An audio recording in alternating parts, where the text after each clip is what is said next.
This is Dabu7, an update to the situation at the Hanford site. This is really important what's going on here. I know a lot of people have been distracted by the whole Comey show, but this seems to happen all too often when the mainstream media has people's attention over here and we have other events going on that they're just trying to keep really on the hush-hush. Now, the cat's out of the bag on this one, but what they're trying to say is that it's, once again, low levels. They're not giving any readings, any numbers, or anything. This is the same site that had a hole open up, exposing underground, radiated stuff that had been there for decades to open air. We caught them on radioing back and forth, talking about a radiation release, gathering the numbers. They never released that. They've since thrown a tarp up over the region. This is the same place that has two tanks, outer shell tanks, that are leaking. One has been known. The other was discovered here recently when they sent a robot up into the area. It came back, and it was contaminated. They try to downplay that. Today, at a demolition site, they're trying to take down one of these buildings. There has been detection of contamination. The air monitors went off. They scrambled people inside of shelters. And since then, they've released some of these employees.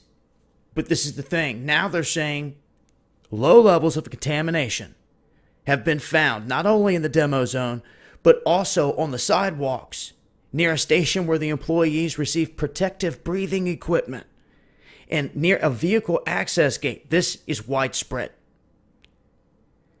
They're trying to say they're putting a fixative adhesive on these areas to prevent further spread of contamination. But I'm here to tell you guys, this stuff travels in the air and by wind.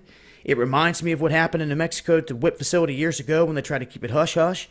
And they actually shut down the air monitor systems, later brought them back up, then said, oh yeah, we had a release.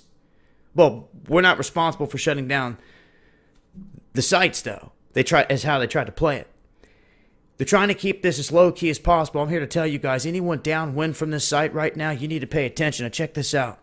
Currently, this is the wind pattern around the site. Okay, and I'm going to play this into motion right here throughout the day.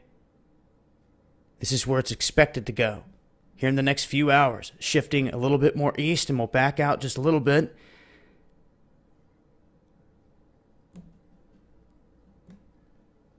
See, Kennewick, this is the region right down here. So all of this is going to get pushed through the site up this way. Some of it may peel back down into the northern parts of Idaho. The rest of it may push right on up towards Spokane. Now, this is interesting because the people that were contacting me from Washington over the last incident said that out of all their friends and family, the individuals that they know in Spokane have one thing in common, more than anyone that they know with anything else in common anywhere when it comes to an illness, and it's thyroid cancer. Do you see this?